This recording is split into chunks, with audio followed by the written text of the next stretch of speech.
ચાર બંગડીવાળી સોંગનો વિવાદ શમવાનું નામ નથી લેતો। આજે હાઈકોર્ટે આ સોંગ પરનો સ્ટે લંબાવવાનો નિર્ણય આપતા હજુ પણ કિંજલ દવે આ સોંગ નહીં ગાઈ શકે। હાઈકોર્ટે સ્ટે લંબાવતા કિંજલ દવે હવે 26 માર્ચ સુધી ચાર બંગડી ગીત ગાઈ શકશે નહીં।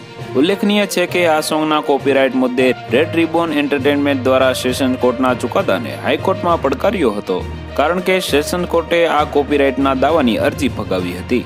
મામલો હાઈકોર્ટમાં પહોંચતા હાઈકોર્ટે હવે સ્ટે લંબાવતા હજુ પણ આ સોંગને જાહેરમાં ગાવા પર રોક લગાવી છે। આ અંગે વધુ સુનાવણી 26 માર્ચે હાથ ધરાશે। ઉલ્લેખનીય છે કે કિંજલ દવેનું આ ચાર બંગડીવાળું સોંગ બહુ જલ્દી લોકપ્રિય થઈ ગયું હતું।